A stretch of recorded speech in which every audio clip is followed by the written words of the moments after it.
Olá, a nossa aula de hoje será sobre a reprodução dos vegetais.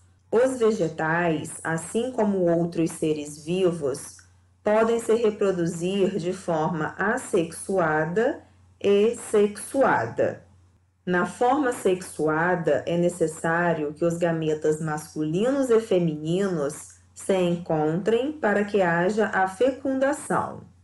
Os vegetais que possuem sementes e flores são os que se reproduzem dessa forma. Aqui vocês podem observar a violeta, que se reproduz de forma assexuada, e o girassol, que se reproduz de forma sexuada. A reprodução com fecundação.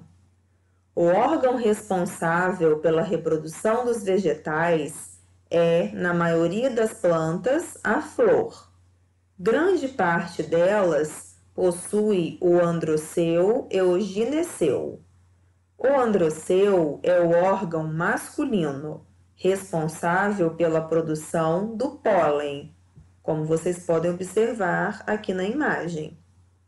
O gineceu é o órgão feminino, formado pelo ovário, onde ficam os óvulos, como mostra a imagem.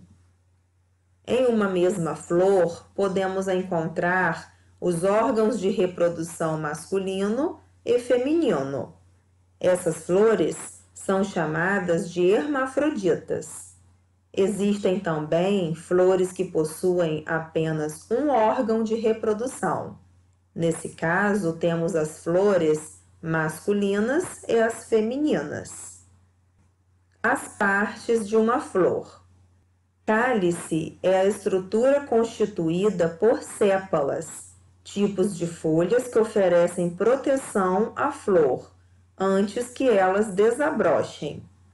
Como vocês podem observar aqui na imagem, a sépala.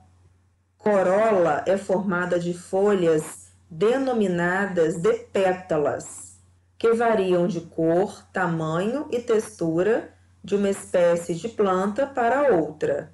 Aqui está a pétala. Gineceu é a parte feminina da flor. Nela encontramos os ovários que armazenam os óvulos.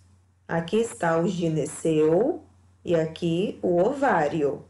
O androceu é a parte masculina da flor, onde encontramos os pólens. Aqui está o androceu. Polinização.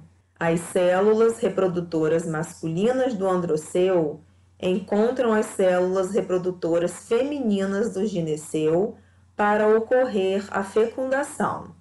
A polinização acontece quando a flor está madura e o pólen é levado do androceu para o gineceu. São agentes polinizadores: o vento, a água, um pássaro, um inseto. Esses animais alimentam-se de um líquido geralmente açucarado produzido pelas flores, chamado de néctar. Vamos observar a imagem. Ao pousar na flor, os grãos de pólen ficam grudados no corpo do morcego, que são levados para outras flores. Isso é chamado de polinização. As cores chamativas e os odores fortes das flores atraem insetos e outros animais no transporte dos grãos de pólen. Germinação é a transformação da semente que vai dar origem ao novo vegetal da mesma espécie. Além de um bom solo e da água, as sementes precisam de luz para germinar. As sementes possuem as seguintes estruturas: camada protetora, embrião e reserva de nutrientes. Quando ela cai em um local fértil, acaba absorvendo água e aumentando de tamanho, o que faz com que sua camada protetora seja rompida e o embrião comece a se desenvolver. Reprodução sem fecundação. As plantas também possuem forma de reprodução sem fecundação. Elas têm a capacidade de se reproduzir sem a participação de flores ou sementes. Há vegetais que se desenvolvem a partir de suas folhas, do seu caule ou de suas raízes. Há outras plantas, como musgos, avencas ou samambaias, que não têm flores, frutos ou sementes. Elas se reproduzem através de esporos.